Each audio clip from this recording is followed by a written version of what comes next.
Good morning, everyone. Welcome back. I hope everyone is staying safe. Today we're going to read a story called The Little Painter of Sabana Grande. From the title and the picture, we can see that maybe the story is about this little boy who becomes a painter. So let's see what the story has in store for us, okay? High in the mountains of Panama lies the village of Sabana Grande. It is very small.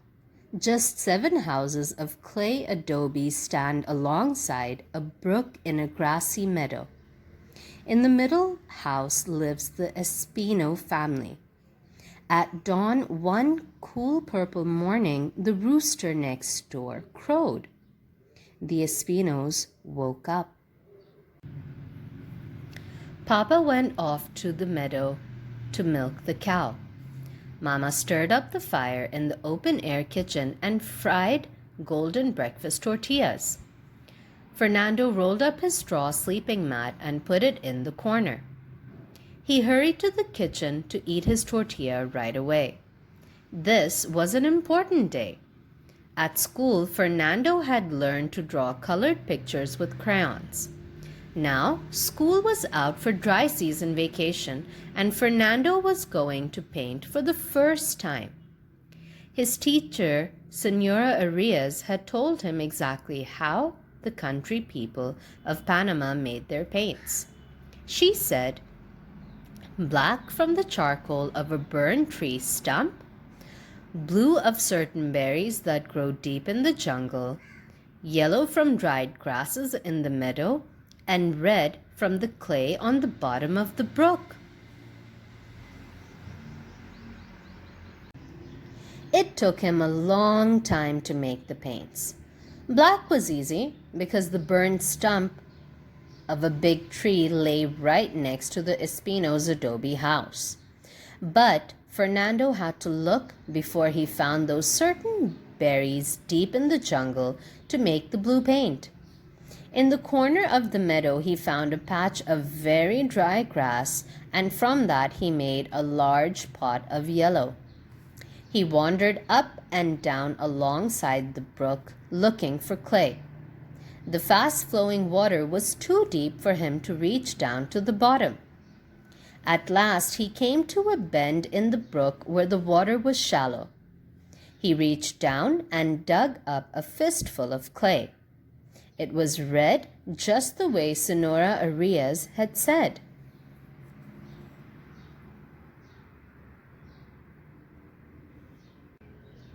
Now his paints were stirred up and waiting. Black, blue, yellow, and red in 4 bowls.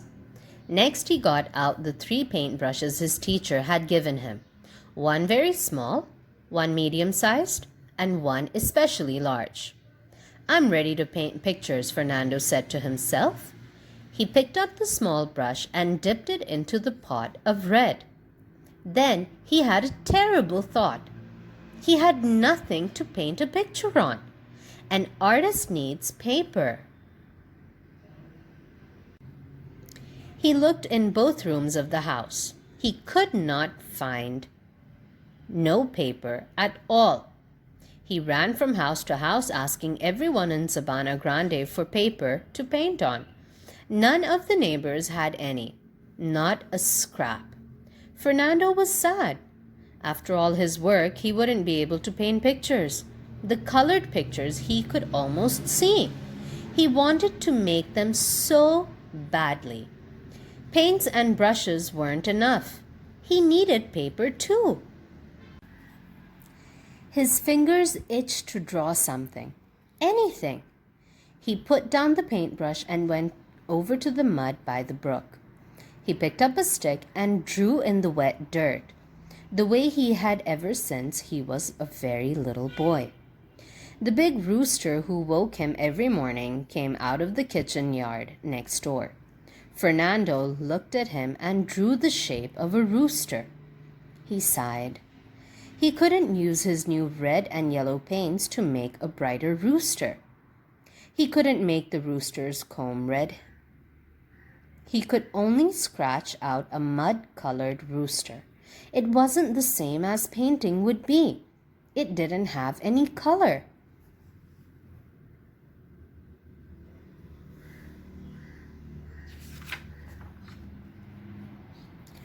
Fernando looked around the adobe houses of his village. Suddenly, he got an idea. Adobe was smooth and white, almost like paper.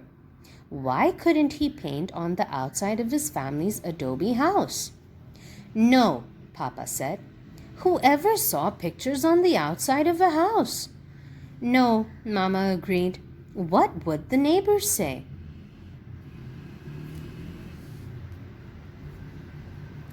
Fernando looked at his pots of paint and was very unhappy.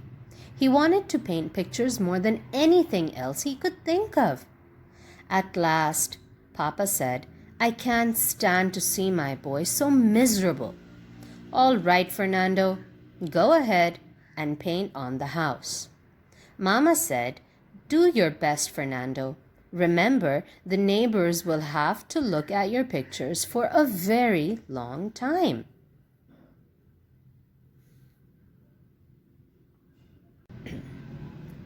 First, Fernando made a tiny plan of the pictures he was going to paint, painting it with his smallest brush on one corner of the house.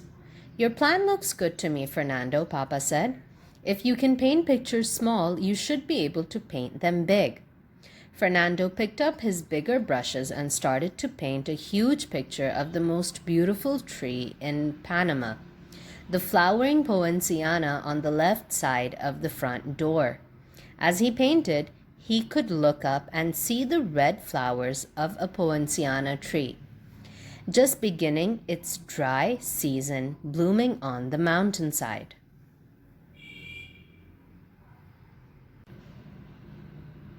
The neighbors were very surprised. Sonora and Danara called out, Come and see what Fernando is doing. Sonora Ramon said, Who ever saw a house with pictures on the outside? Pepita, the little girl next door, asked, Does your mother know you're painting on your house? Fernando nodded and smiled, and kept on painting. Now and then he would look up at the mountain to see the real poinciana. After a week, its flowers faded and died. Fernando's tree grew bigger and brighter and redder. On one branch he added a black toucan with a flat yellow bill.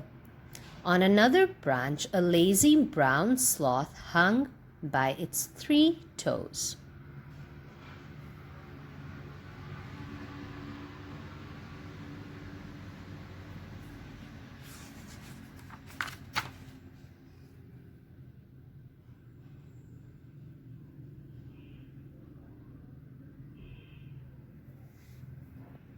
The neighbors brought out chairs. While Fernando worked, they drank coffee and watched him paint. Next, he painted the wall on the other side of the door. An imaginary vine with flat green leaves and huge purple blossoms crept up the wall. Word spread about the little painter of Sabana Grande. Even people from Santa Marta, the village around the mountain, hiked into town to watch him paint. The purple vine now reached almost to the thatched roof. One day, Sonora Arias came from the school in Santa Marta. Why was his teacher looking for him? Fernando wondered. It was still dry season when there wasn't any school. It hadn't rained for a month. School's not starting yet, his teacher said. I came to see your painted adobe house that everyone in Santa Marta is talking about. Fernando, you did very well with those paintbrushes. I like it. She turned to the neighbors. Don't you? We certainly do, the neighbors agreed. They poured some coffee for the visiting teacher.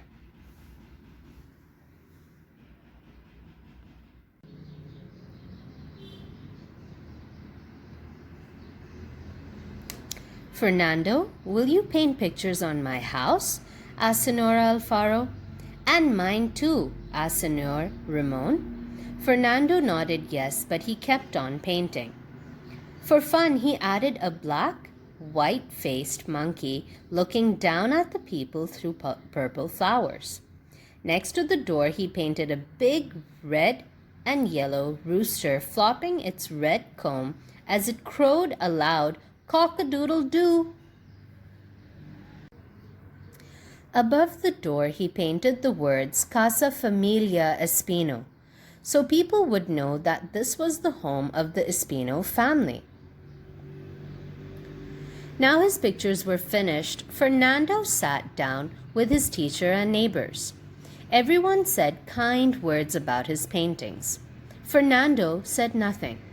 He just smiled and thought to himself, there are still 6 adobe houses left to paint in Sabana Grande. And that was the end of our wonderful story today. I really enjoyed it.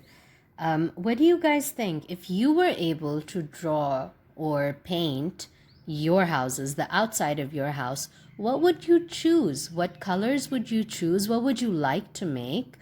Draw me a picture.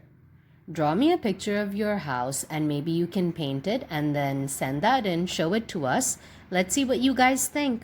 I hope you guys enjoyed the story. Bye. See you next time.